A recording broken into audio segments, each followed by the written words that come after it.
इस्रायलनं हा दावा केलाय। अली लारिजानी यांचे पुत्र अली रजा बियात हे सुद्धा ठार झाल्याचा दावा करण्यात येतोय। अली रजा बियात हे इराणी काउन्सिलचे उपाध्यक्ष होते। संरक्षण प्रमुख अली लारिजानी यांचाही इस्रायली हल्ल्यामध्ये ते ठार झालेत।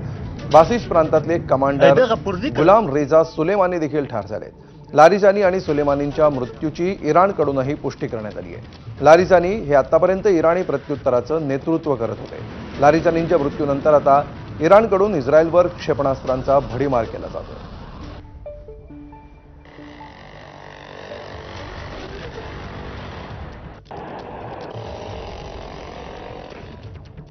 तर जसं आपण बघतो, इस्रायलच्या हल्ल्यामध्ये इराणचे संरक्षण प्रमुख अली लारिजानी ठार झालेत आणि इराणकडून देखील या मृत्यूची पुष्टी करण्यात आली आहे। लारिजानी हेच कालपर्यंत इराणच्या प्रत्युत्तराचं नेतृत्व करत होते। संरक्षण प्रमुख ठार झाले असते तरी सुद्धा प्रत्युत्तर कायम राहील असा इराणनं निर्धार केलाय। लारिजानी इराणच्या रिव्होल्युशनरी गार्डचे प्रमुख होते आणि त्यांनीच इराणमधली निदर्शनंही मोडून काढली होती।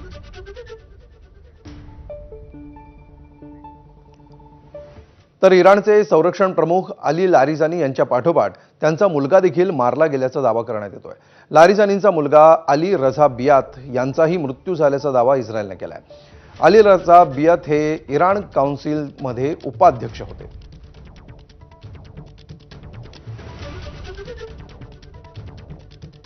तर आपण इराणचे 2 वरिष्ठ कमांडर मारल्याचा दावा इस्रायलचे पंतप्रधान बेंजामिन नेतान्याहू यांनी केलाय।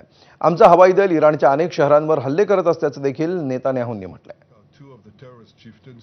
The top terrorist chieftains of this tyranny, our aircraft are hitting the terror operatives on the ground, in the crossroads, in the city squares. In the past 24 hours, we knocked out 2 तर इस्रायलकडून इराणच्या लष्करी तळांसोबत त्यांच्या नेत्यांवरही हल्ले करण्यात येत आहेत। इस्रायलचे पंतप्रधान नेतान्याहू यांनी नेत्यांना लक्ष्य करण्याचे आदेश दिले।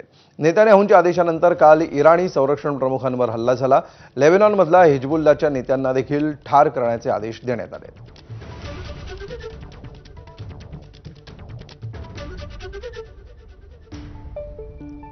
तर इस्रायल आणि अमेरिकेने इराणच्या लष्करी तळांवर भीषण हवाई हल्ला केलाय।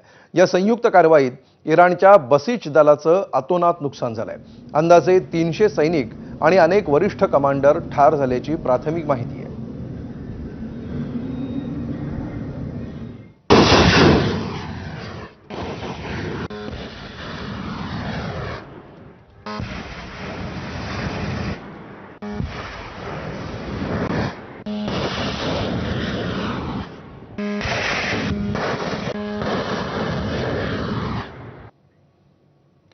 तर इराणकडून इस्रायलवर हल्ले सुरूच आहेत। इस्रायलवर इराणनं क्षेपणास्त्र हल्ला केलाय।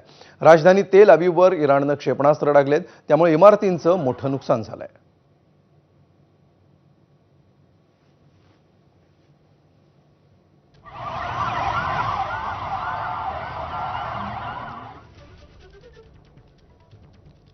तर इराणकडून दुबईवर पुन्हा जोरदार हल्ला चढवण्यात आलाय। एकाच वेळी अनेक ड्रोन्सनी दुबईवर हल्ला करण्यात आला।